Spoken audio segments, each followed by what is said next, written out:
Good afternoon. This is David O'Quinn calling to order the first meeting of the Police Advisory Panel for Glynn County. I want to thank each of y'all for coming here, and I'd first like to have a roll call of who's in attendance at this meeting. When I call your name, if you'll please respond present. Carl Alexander, Present. Ralph Basham, Present. Teresa Hoyt, Present. Dominic McClinton, Present. Charles Rinkovich, Present. Calvin Way, he's on his way. Also in attendance, Chief Jay Wiggins, Present. Steve Sardanowski, Present. Ricky Evans, Present. Matthew Kent,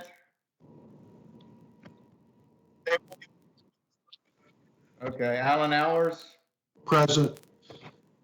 Dana Pontello. Is Dana with us? Present. Okay. I want to thank each and every one of you for being here today. And as we start this police advisory panel, I wanted to just kind of extend a thank you to each of you for stepping up to serve our, first of all, the Board of Commissioners, and secondly, our community. And when we were discussing this as a Board of Commissioners, as a group, we were intentional in using the word panel. Because generally when you think of a panel of experts, a panel of people who have experience in a particular field, you're able to get a visual of folks that understand what is required in order to complete a task. We felt also as a board that it was necessary for us to have an honest and open assessment of where the police department currently stands, assess where the IACP report has been followed and where we need to continue to fill out and develop that program, as well as look at why we are not accredited and how do we get accredited as a department, and also to look at our internal affairs. And I think as anyone who's read this report, it clearly says internal affairs is an issue of trust, not only for the police department, but for the community as a whole. And the importance of that, of having that set up well and right, is very important. I don't want to go back and rehash all the things that have happened in the last 2 years regarding our police department. I think there has been a lot of change. I think there's been a lot of good change, and I think there are a lot of good people there. But as a Board of Commissioners, it's our responsibility to make sure that the police department is moving in the correct direction, that it's the best possible police department that we can have for our community, that as a strategic goal, public safety is number one for the Board of Commissioners. And public safety is a large part of that is made up by our police department. We want to see this police department move from, as the IACP report says, incident-driven response to 21st century policing, where community-based policing is the standard, in which we're not responding to crimes, but are working to see our police force to work for preventing crimes, that the trust between the public and the police department would continue to grow. And so today, as we meet, this will be our first meeting, and hopefully we'll meet here shortly thereafter in person, depending on where we are with the pandemic. But I would ask each one of you, ask the tough questions. Hold us and the police department accountable.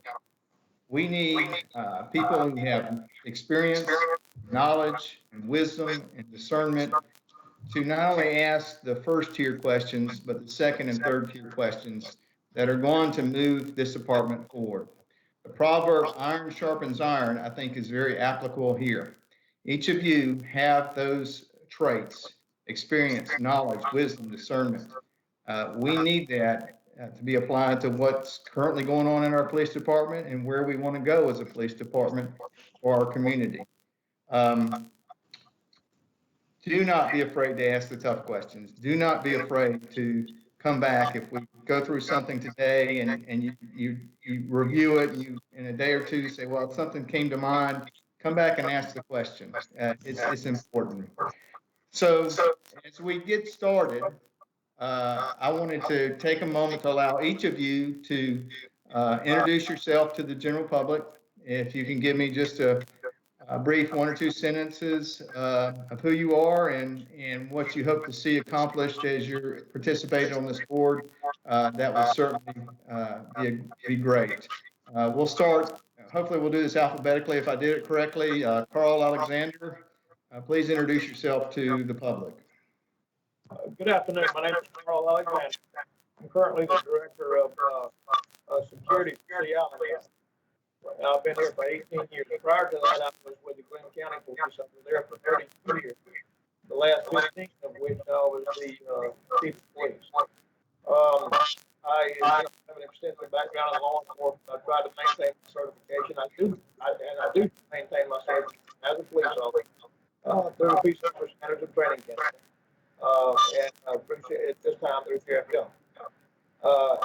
Main concern was, I feel like I spent half my life in the police department, if not more, and it's near and dear to my heart. And I want it to be successful. I think it has all the capabilities in the world of being one of the best police departments in the United States. I think we need to get it accredited just as soon as we possibly can, and get the thing moving forward. There's been some not so good things happening in recent months and in recent years, and hopefully we can make some inroads and help it chief get where he needs to be. And it's a pleasure for me to serve on this board. Thank you. Ralph Basham.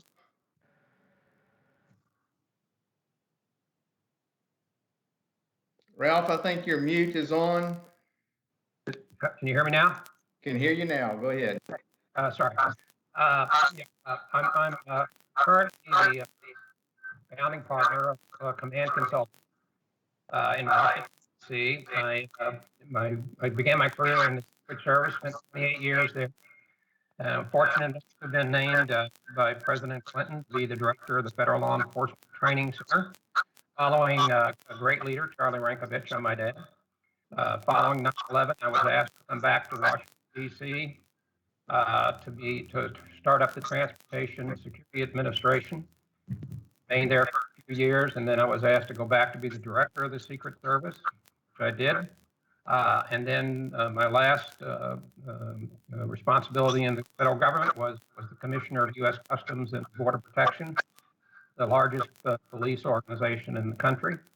And now I'm, as I say, I'm working at Command Consulting, and I really look forward to this opportunity to working with Acting Chief Wiggins and with the commission and with the county manager, because I truly believe that a community who relies upon its police force to keep us safe is one that's one of the most important functions that government can have. And hopefully I can contribute to helping the chief, commission, and the county manager to make Glynn County Police Department and be able to administer justice equally across the entire community. Teresa Hoyt.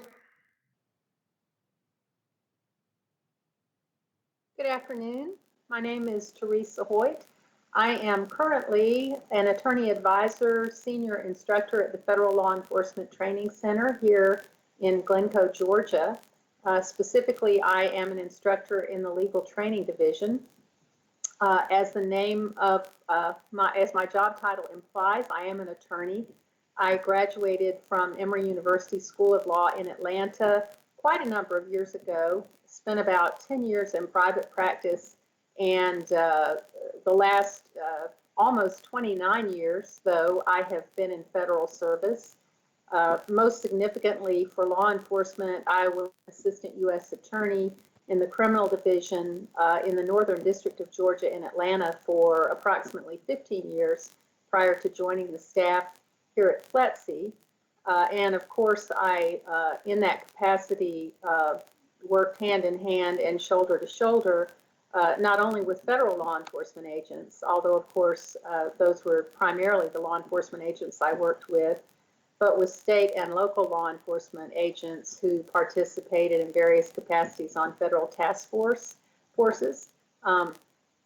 I have had a number of relatives in law enforcement. It's never been my honor to be a law enforcement officer myself, but I have had a number of relatives who have worked in law enforcement, and so I feel some familiarity and comradeship for that reason as well. My first cousin once removed was the captain of the Atlanta SWAT team for many years.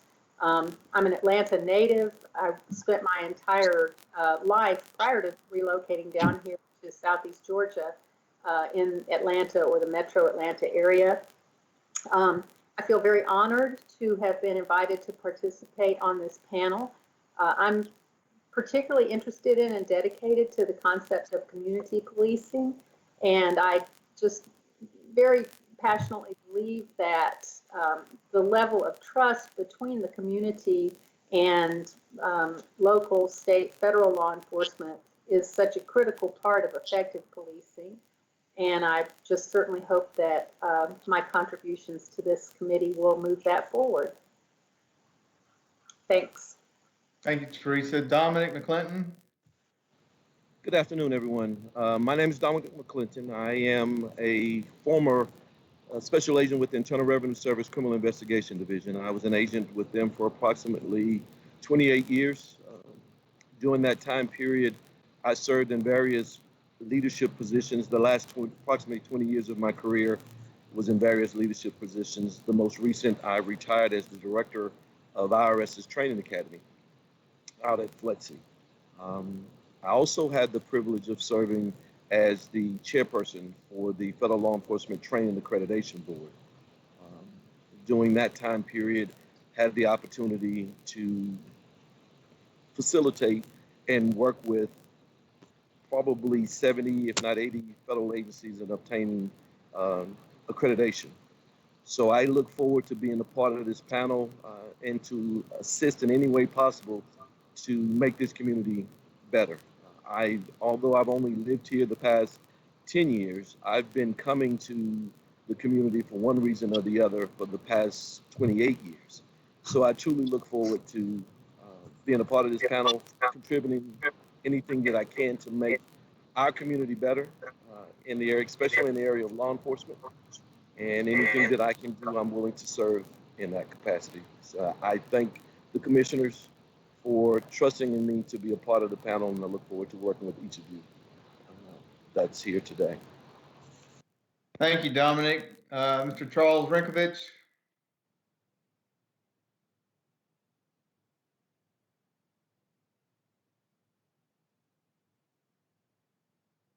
Mr. Charlie Rinkovich.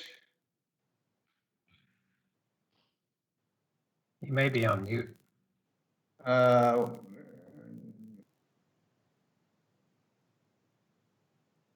Mr. Charles Rinkovich, can you hear us? We cannot hear you. All right, we'll come back.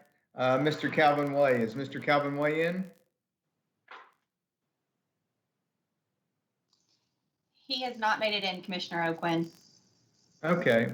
Well, we'll continue to move forward at this point. One of the things that was on the agenda was the election of officers for this panel, chairman, vice chairman, and secretary. And after discussing with each of you individually, I think the consensus was the panel would prefer to defer that to the next meeting, to have the opportunity to be face to face, and since this was sort of our first introduction to one another, that it would give us a little time to get to know each other. So if everyone is still agreeable to that, if we can get a motion to the panel from somebody to that effect, deferring the election of officers until the next scheduled meeting in a second, I would appreciate that. So moved. This is Dominic. I move that we defer the election of officers of this panel until the next meeting. I'll second it, Mr. Carl Alexander. We got a motion and a second on the floor. Any other discussion? Could I ask David a question? In the interim between now and the next meeting, what are the rules regarding our ability to communicate with the other panel members for discussions? Well, I think, we cannot have a quorum of panel members at any one place without the public being notified. If you have a question or you want to discuss something with Dominic or Teresa, you can pick up the phone and call them. Okay. But we're not meeting in subgroups or anything of that nature.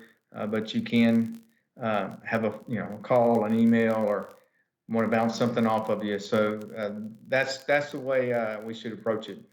Okay, thank you. All right, so if I can, I'll call your name if you'll vote yay or nay for deferral of the election of officers to the next scheduled meeting. Carl Alexander. Yay. Ralph Basham. Yay. Teresa Hoyt. Yay. Dominic McClinton. Yay. Charlie Rinkovich. Calvin Way. David O'Quinn, yay. So based on the vote of five yays, we will defer that to the next scheduled meeting, which we'll discuss after our presentation today. At this time, I believe we have a staff report prepared by Chief Jay Wiggins and his staff to kind of update us where they are in regards to the police department. Jay, are you available? Can you hear me? Yes, sir. I can hear you, Commissioner. And first of all, I'd like to say thank you to everybody on the panel. I appreciate their willingness to step up and serve and to help us make this a better police department. I have to, full disclosure, I've only been with the department now again since early March, late February.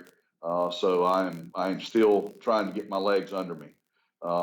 We have taken an opportunity and been reviewing the IACP report.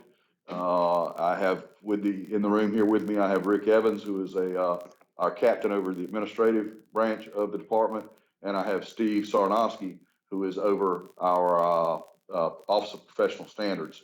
And they are both very helpful, and there is some continuity with them because they were here prior to me being here. So I think what I would like to do is I would like to have Steve kind of give you a brief report of what we've been able to, what was accomplished before I've gotten here and what we hope to accomplish in the future. And I will turn it over to Steve Sarnowski. Good afternoon, ladies and gentlemen. I won't go into a great deal of detail because this is our first meeting and it probably would not well serve our time. But I've been manager of professional standards for about 8 months now. I'm relatively new to the Glynn County Police Department. I retired from the state of Connecticut as Assistant Attorney General for Public Safety after 28 years of service to the Connecticut law enforcement community and counsel to the State Police Officer Standards and Training Council. Just so you know my background, prior to that I had 31 years in the United States Navy as active and reserve, so I balanced my 2 careers as a judge advocate, 3 combat tours in Afghanistan, Africa, and with the NATO staff at the Joint Warfare Center in Naples for the Libyan operations, if you remember that. And before that, I started my career with the Connecticut State Police as a police officer, went to a municipal department, left there after 12 years as a sergeant with my law degree from the University of Connecticut, and went off to the Navy and to my other pursuits. So I'm really pleased to have been offered the position here and be able to be a force in helping this department make its way into the 21st century. We, as Chief Wiggins has mentioned, we've been studying and looking through the various recommendations of the IACP report. We've accomplished a number of them, and I can explain when we have more time exactly where we are and how we got there. For some of these And there are a number of these that we are working our way through, and for lack of better manpower and financial limitations, have probably been hobbled a little bit in getting some of these things done, as I'm sure is the case in every police department across this nation. So we are working, we're taking it very seriously, and hopefully we can gain from your knowledge and your backgrounds a little bit more momentum in making our way through these. Steve, before you go on, if I could ask everyone who's not talking to mute their mic. I'm getting messages from Matthew that there's a lot of feedback. Also, Steve and Jay and Ricky, when you all are speaking, you're going to have to speak loudly, I think, so that everybody can clearly hear you. Thank you.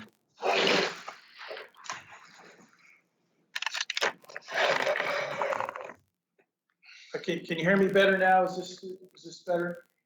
You're loud and clear with me, Ralph. Okay.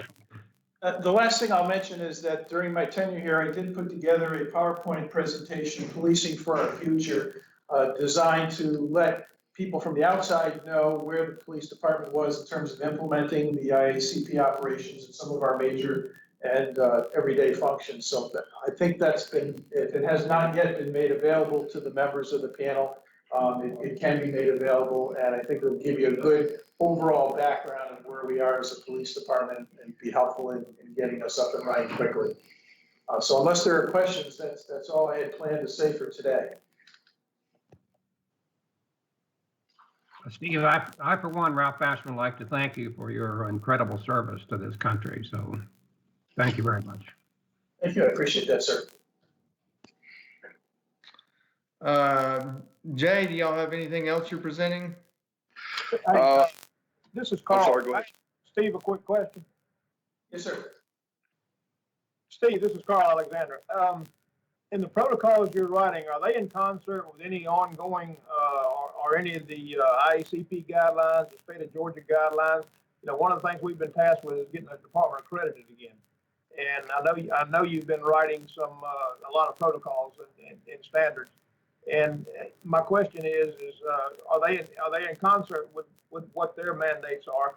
And are we involved in any kind of accreditation process at this time? Yes, sir. It's a very good question. I'll give you a quick rundown of where we stand. We opted to contract with Lexipol for their policy development services. Lexipol, as I'm sure you probably know, is a worldwide reputed organization. It's been very well organized and very well supported for us. We're in the process of changing and updating our entire policy manual. As you might guess, that's a rather gargantuan task, which I don't know that we've accomplished in our lifetimes without the assistance of Lexipol, but they've been doing a very good job. And we're in the middle of that process. Part of the value of Lexipol is twofold. One, we get the policies that have already been vetted for consistency with the Georgia accreditation or reaccreditation standards. So we know that the policies that we're provided with will meet those fundamental standards. And then we, of course, have to tailor them to our own individual needs. What Lexipol also provides, however, is what they call daily training bulletins, DTBs, which are not necessarily daily, but there are a number of them that come out each month that address interesting and important issues, current issues, and just some basic training requirements as well. In order to get reaccredited, however, there's kind of a process. I am accredited by the state of Georgia as an accreditation manager, but we can't apply for it until we have our policy development complete, and that's going to take some time still. And then once we get the policy development complete, there are a number of reporting requirements and documentation requirements that the state accreditation authorities require. It's going to take some time to meet each and every one of those 96, if I remember correctly, requirements, providing documentation to prove that we not only developed policy, but improvised the specific practice that they're required. So it's a bit of a long haul. It's not going to happen overnight, but we are dedicated and working our way towards accomplishing both functions. Right now, we're concentrating on policy development because that's the foundation of the process. Hope that's helpful, sir. Thank you very much. I appreciate that. Can you hear me? Steve, I have a question. Have you, I understand that the department had at one point in time been accredited. And I don't know when that accreditation stopped and or what caused that to stop. Have you had any insight into, or if that is in fact true, that they were accredited at one point, as to what happened and why did they lose the accreditation? Yes, sir. That predates my arrival here, but my understanding is that we were accredited by the state of Georgia when we were last reviewed. I believe it was in 2018. There were a number of standards that we had not kept up with. Off the top of my head, I can't recall specifically what they were, but we were given according with their practice, an opportunity to try and correct those, and we were unable to do so in the short run. So we withdrew the request for accreditation rather than being told not to, because it made a difference when we might next be able to request accreditation. So that, again, that happened before I got here. And I would like, Dominic. I'm sorry, go ahead, Dominic. No, I was going to follow up. I didn't know, David, if this was the time to have that discussion or not, because I had some follow-up questions about accreditation. Yes, please. Okay. Is there a report? I know you indicated that you were given the opportunity to withdraw the application for accreditation. Was that any discussion provided in writing, something that we could see as a panel to see what those particular standards were not met? Was it a lack of evidence to support the standard? Was it something that, you know, annual reports that were not being completed timely? Just what the issue was that could be shared with the panel overall. That the state provides you with a report. And when you say the state, is there a specific entity or specific organization within the state in which the department was accredited? I know there are multiple accreditation bodies out there, especially for state and local law enforcement, but do you know specifically what entity or agency, organization we applied to have accreditation with? Yes, sir. We applied to it, and every police department is accredited by the Georgia Chiefs of Police Accreditation Program. And there is a written document sent from them to this police department. Again, it's dated back in 2018, but I think I can uncover it, which listed the particular problems that needed to be addressed and we were unable to address within the necessary time frame. And I think we can provide that. Okay, thank you. And then my last question associated with that is, did the department seek to be accredited by any other accrediting bodies outside of the Georgia Chief of Police? No, one of the considerations was CALEA, the National Accreditation Association. I think we made decisions, I recommended the decision when I arrived that we first pursued accreditation. For one reason, it's much less expensive, cost in the neighborhood of $1,000 or $2,000 for Georgia and $12,000 to $13,000 right now.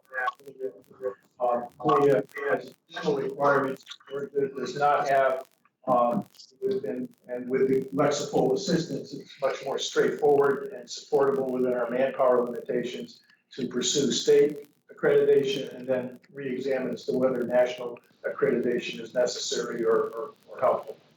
Okay, thank you, sir. Yes, sir. Are there, Ralph Basham here, are there funds set aside for the process of seeking accreditation? And is there a budget to meet some of the requirements that are going to be there to be accredited? I can't speak for sure about the budgetary issues. To my knowledge, we have not put aside any particular funds to address some of the infrastructure shortcomings that are probably here that need to be addressed. Manpower, of course, is always an issue. But no, I'm not aware of any specific funds set aside for those purposes as of yet. And quite honestly, until we get the policy in place, and that may well take at least to the end of the year, none of those things matter a great deal in the short run because we can't address them until we've clarified our policy requirements. Thank you. Yes, sir. And Dominic, one more follow-up question. And I know you said there's no funds set aside for resources and manpower, that type of thing. What about money associated, or funds associated solely for the purpose of acquiring accreditation, the cost of accreditation, or the cost of rewriting policies or whatever else is there in place? Not necessarily the manpower, not necessarily resources with the department as a whole. We understand, or I understand, that that's a broader funding base needed for that, but just specifically set aside to obtain accreditation. Yes, sir. There are funds set aside. Obviously, we paid for the requirements for Lexipol for this year. We applied for in our budget, and I'm sure it's been approved or will be approved.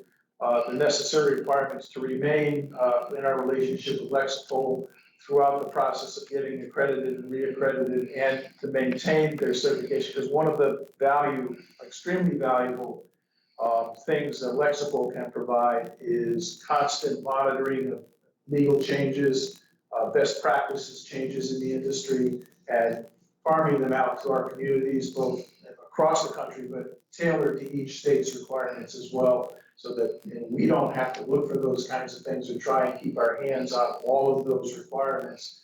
Lexipol will do that for us and see that they're brought to our attention in a timely manner. One last question on the budget.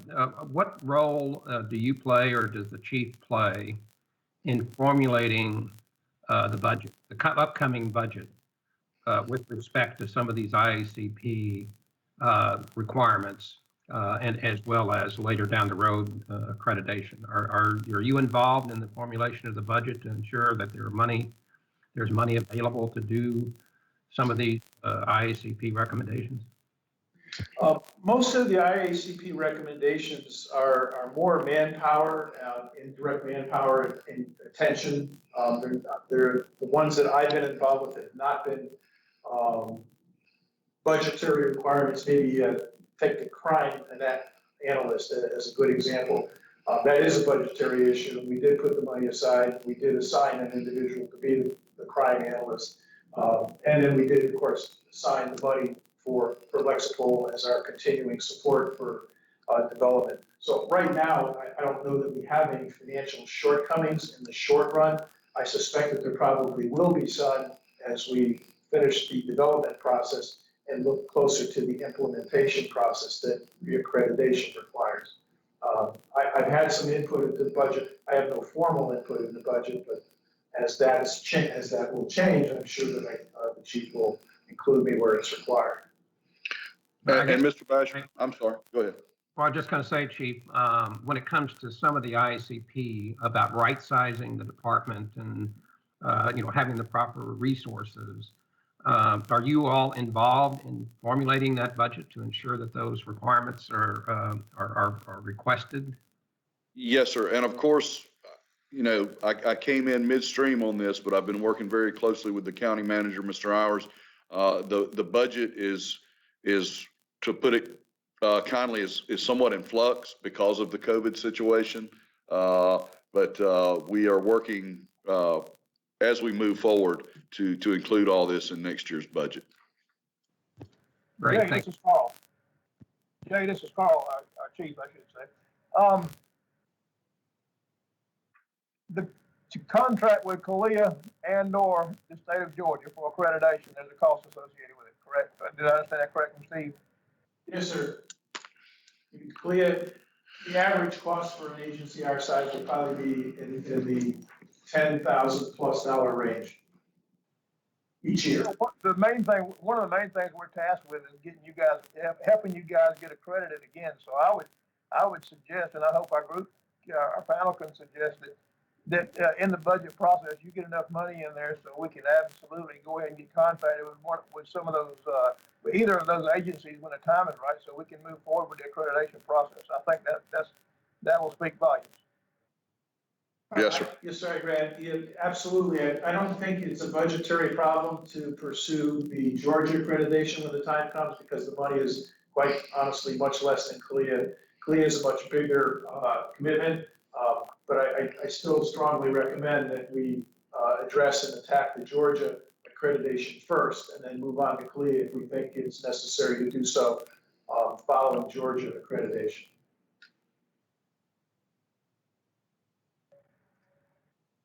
That's all the questions I had in that area. Thank you. Steve, this is David O'Quinn. I had a brief conversation with you about a month or so ago, and what are the challenges as the accreditation officer that you face in moving the accreditation process forward? Could you speak to that a little bit? Yes, I just so you're aware, I have organized the accreditation process so that when we have the time and the manpower and the need to move forward, I have, the fundamental folders, if you will. I've identified all of the standards. I can't move beyond that until we have policies that address those standards. We're in the process of doing that, and then we can't apply for reaccreditation until we have the documentation to prove that we not only have the standards, but the policy, and we've been adhering to it and producing the reports and the manpower requirements and everything else that each policy, or excuse me, each accreditation standard addresses. So that's kind of, we build upon that. It's a bit of a house of cards until you get the foundation put together. You can't get the upper floors attached. Some of the problems or challenges I prefer is simply manpower. We need to, we could benefit from additional manpower to move forward in the accreditation process parallel with the development of particular Lexipol standards that we have. I'm a one-man operation. I'm sure some of you don't know that. So it's very hard for me to address my responsibilities with internal affairs, accreditation, and policy development all at the same time. So again, if we had more manpower, there are many things that this department or any department can do if we had more people around to do them. This is Drinkovich. Can you hear me? Yes, sir, I can. Briefly, how are you organized to implement the ICP recommendations? How is that set up to deal with the implementation? Well, they're multifaceted. I can really only speak knowledgeably about the internal affairs and professional standards function. So and as I've tried to explain, one of the things we've done to try and fix the shortcomings in our standards, which quite honestly had not been addressed for a number of years before I got here, is to enter a contractual relationship with Lexipol to have them help us develop from soup to nuts, essentially, all of the 21st century kinds of policies that are necessary to make a police department run effectively. We're in the process of doing that. At the same time, I'm trying to manage the fundamentals, if you will, of the accreditation process to make sure that when the time comes, we're capable of attacking that. That time has not yet come because we haven't got the policies in place yet to support it, and we're working very hard on that. There's a number of other things like, right-sizing the department, reorganizing the K-9 division, that sort of thing that's beyond my scope of responsibility. But I know from my discussions with the chief and with all the supervisors are also being addressed. I can't speak authoritatively about those, however. Yeah, I guess my question is there one person in the department that is sort of the project manager to oversee the implementation and to oversee the contractor and, garner resources where necessary to help the contractor? If you're referring to the policy development, that would be me. Yes, sir. And we're doing that. That answers the question.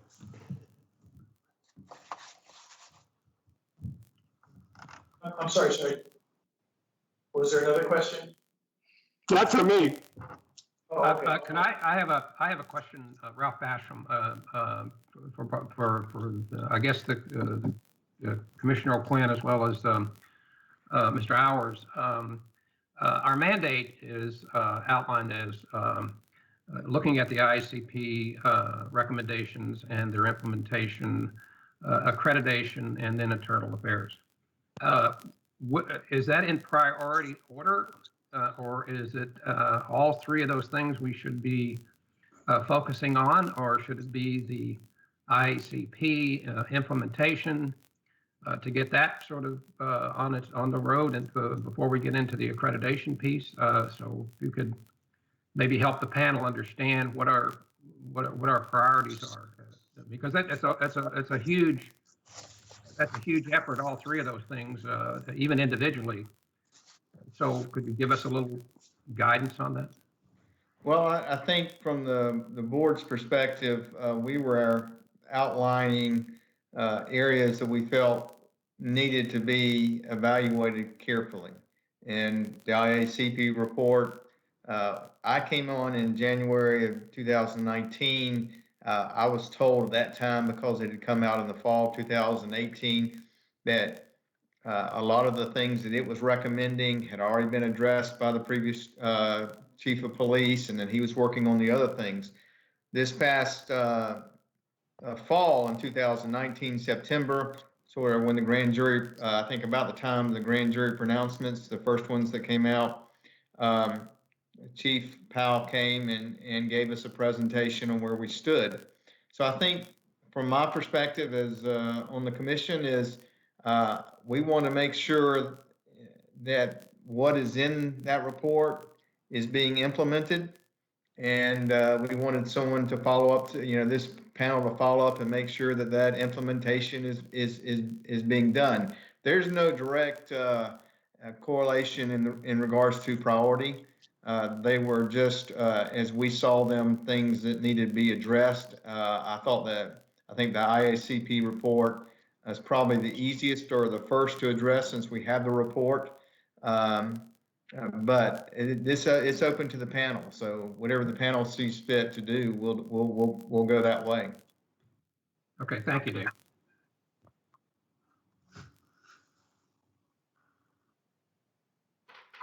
Any other questions?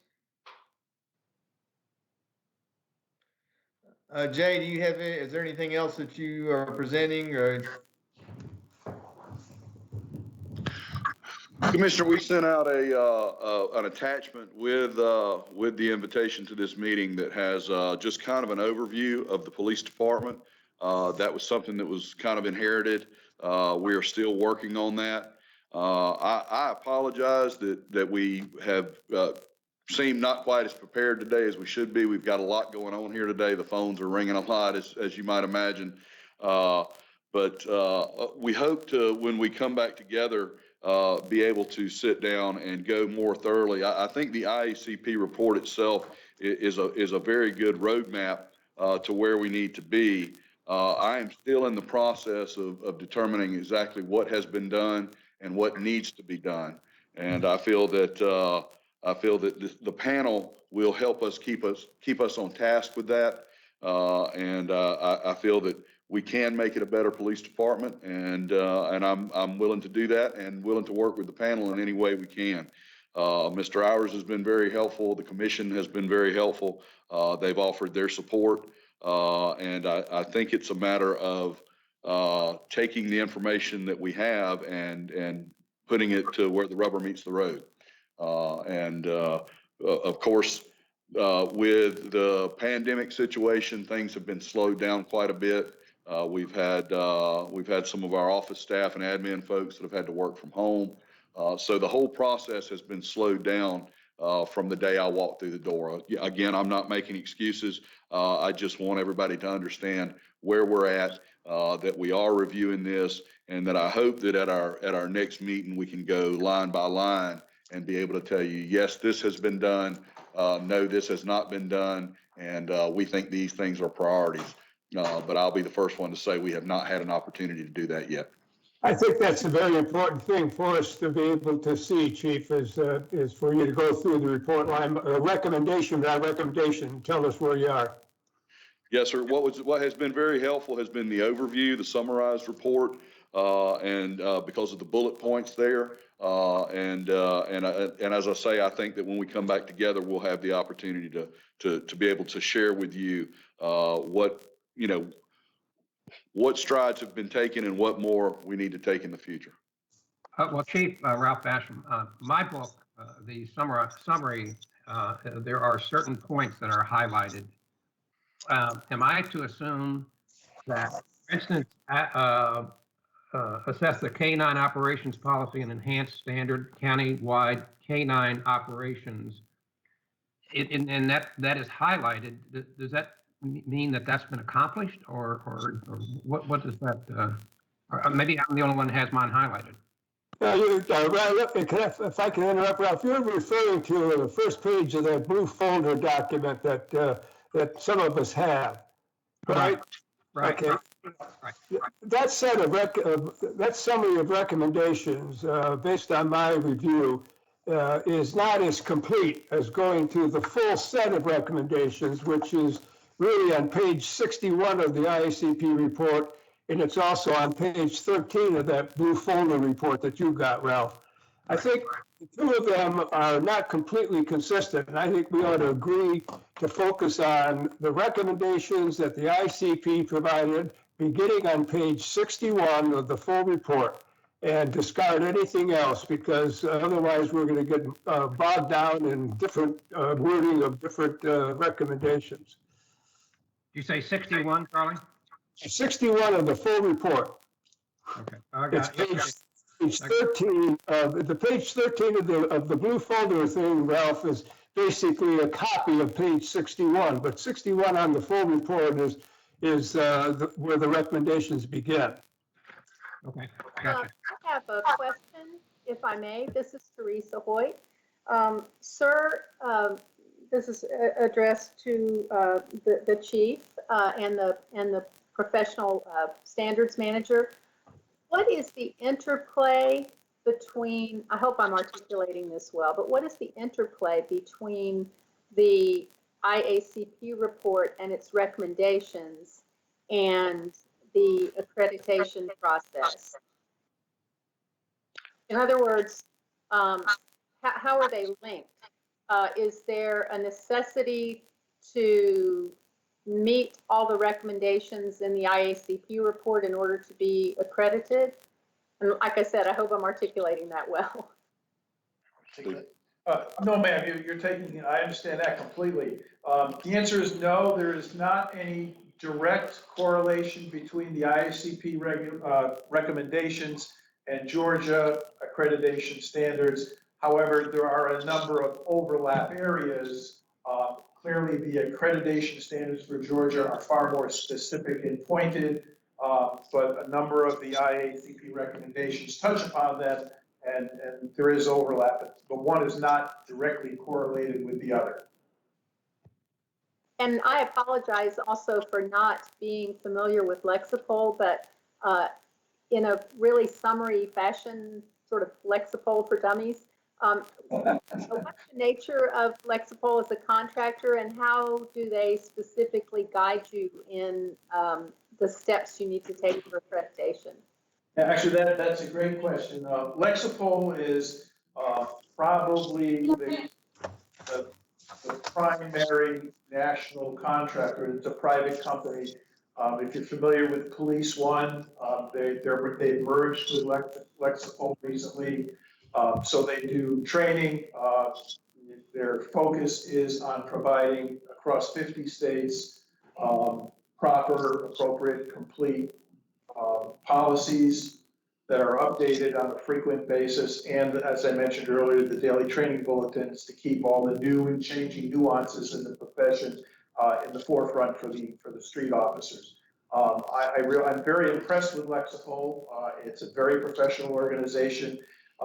Just for Georgia alone, they have a panel of lawyers that have answered a number of my questions to be sure that I fully understand the policy offerings and how to tailor it to meet the legal standards in Georgia. I'm a Connecticut lawyer. I'm not a Georgia lawyer. I don't know that I need to be to do my job, but it's helpful to have some well-versed and experienced Georgia lawyers who can save me a lot of trouble with research and point me directly to these issues. They're really good because as I go, we meet with them for 2 hours on Mondays and Wednesdays each week. We set aside 3 to 4 of the policies, and there are dozens, if not over 100 policies. I've never actually counted them, but there's a lot of them.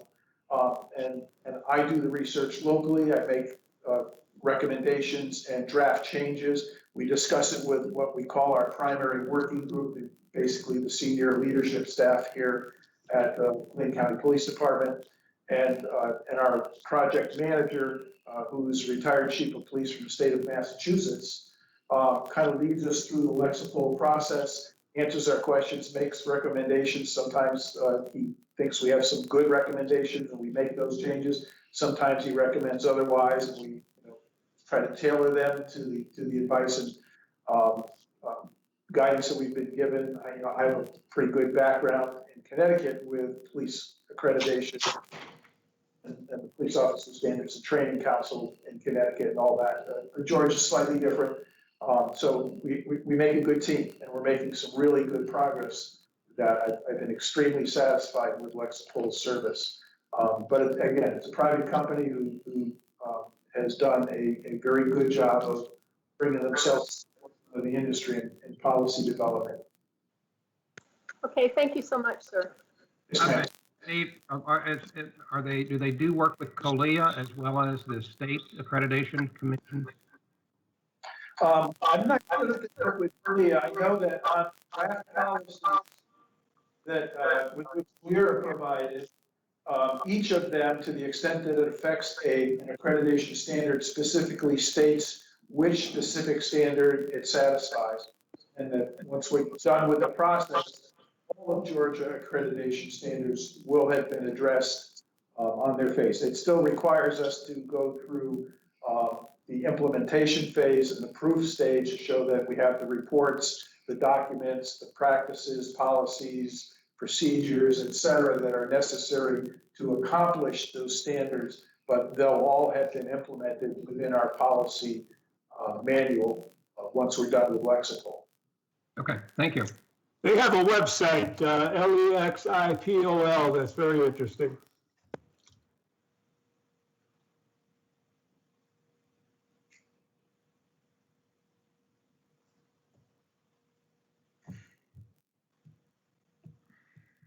Chief, this is Carl, can I ask you a question? Yes, sir. The PowerPoint that you sent us today Yes, sir. about the police department, all that's something you inherited, right? Yes, sir. That was prepared before my arrival. I thought maybe it would give an overview. Okay. Do you have any plans on tweaking some of the things in there? Yes, sir. Yes, sir. We'd like to take a look at that and update that, as well as as we move through the policy, some of that will change. Okay, thanks. Yes, sir.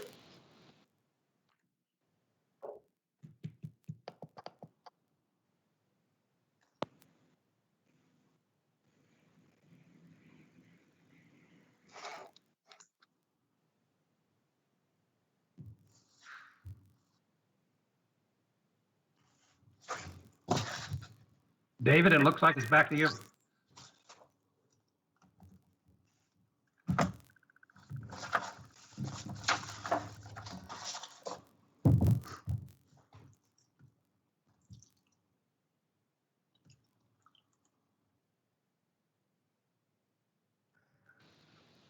Did we lose David? That is a strange thing. Ralph, I see your mouth moving, but you're on mute. How about now? You hear me? Yes, sir, I can hear you now. Yeah, my screen changed. So what changed? Yeah, I think it's changed for a lot of us. It kicked me out and I had to come back in. So actually in my panel that should be me, I'm looking at Mr. Rinkovich. David is David on the call? I think we. I'm seeing you, Charlie, and blank a room, an empty room. Chief, can you guys hear? This is Alan Allers. I just got a text message from Commissioner Glynn, and he's been locked out. So he asked that we continue to proceed. Can you hear me now? There we go. He's back. Okay, for some reason I was locked out. I think we've done a really good job today. If there are any other further questions for Jay and the staff there, go ahead and ask them now. And if not, we'll move to looking at when we'll meet next, if that's okay with everyone. Any further questions? Okay, any additional comments that any of you want to make to the group after this first meeting? I just want to reiterate what I said in the very beginning. I look forward to working with each of you on the panel to see what we can do, ideas that we have, suggestions that we can make to um, make our police department and our community better and safer. I think that's ultimately what we're all here for. And I just want to again thank you for your time and serving on this panel. Chief Wiggins, could you resend your document that you put, I don't seem to have gotten it. Yes, sir, we can do that. Thank you. Actually, I had Dana send that. Dana, if you don't mind, if you would send it to the group again. Absolutely. Thank you so much. I have a question. This is Teresa Hoyt. I don't think that I have the summary report that I think Mr. Basham referred to. If I do, the only report that I know that I have is the complete IACP report. Mr. Basham, I'm not sure what you were referring to. I think it was you that referred to the summary report. Right, he talked about a blue folder. I don't have it either. Yeah, that is a summary, executive summary of what Charlie Brinkovich is referring to with respect to the full report. It's been pretty much an executive summary outlining by bullet points the ICP recommendations.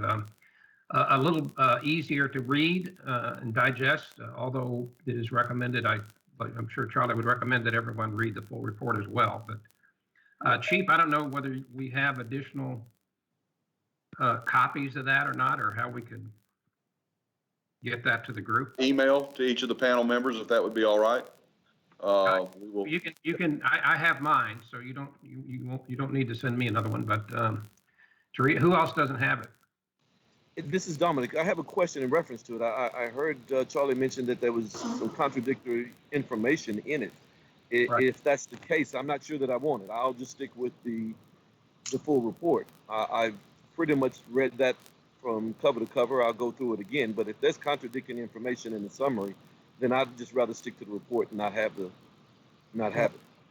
Charlie, could you possibly highlight for the group some of the contradictions that you've seen between the executive summary and the full report?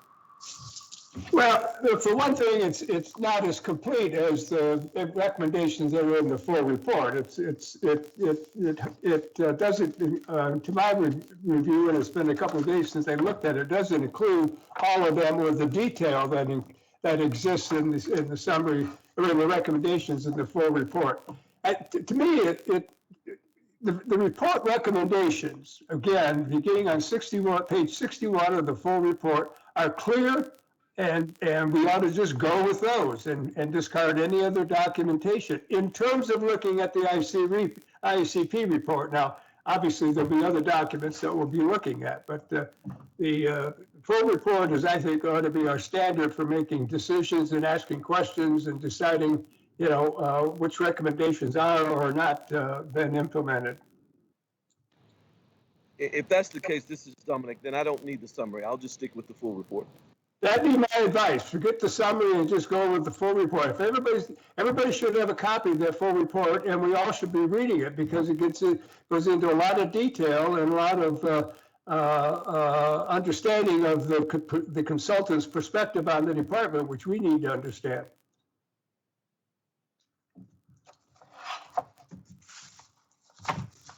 Okay, I think we're all in agreement. We'll look at, go by page 61 in regards to recommendations. Moving on, looking at the next time we can meet, and I would like to, I'm open for suggestions, but I'm going to throw one date out there right now. I think when we spoke early on, I spoke to a lot of you individually. I would anticipate the first early part of this, in order to get some momentum rolling, would be to maybe meet once up to twice a month. If y'all are agreeable to that, I would recommend, like to suggest Wednesday the 20th or Wednesday the 27th of May. They're both in May. And I'm going to make the time on that, I'm going to ask that it be at 5 p.m. I have a lot of conflicts during the weeks, and it's also been brought to my attention that some people would like to be able to either tune in or come to these meetings from the public. I think that allows people later in the afternoon to get to them. They tend to be attended a little bit better, in my opinion. Does anyone have any conflicts with either one of those dates? Is one date better than the other for anyone? The 20th is bad for me. The 27th is fine.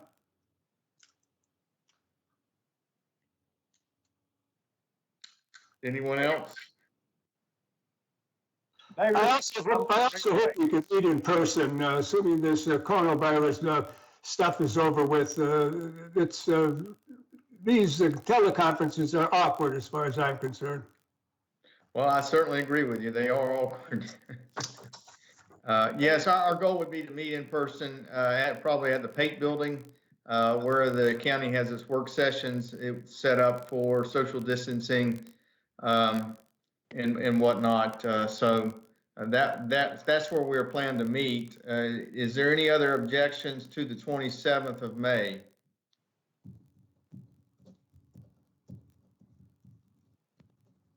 All right, well, we'll tentatively go ahead and schedule that as May 27th at 5 p.m. And then that's about all I have. Any closing comments from any of you, any of the panel members? David, I assume we'll get an email, but there'll be a specific room in the building that we'll be directed to? Yes, ma'am. It'll be on the second floor. And we'll have all that information in the calendar notification we send out. Thank you. All right. Well, again, thank you all very much for serving. I appreciate your willingness to step forward, and look forward to working with all of you. And you guys have a safe next couple of weeks. And if you have any questions, please call me or call Chief Wiggins if you have any questions. And again, thank you for your service. Thank you all. Thank you. Take care. Have a good day. Thank you. Enjoy your day.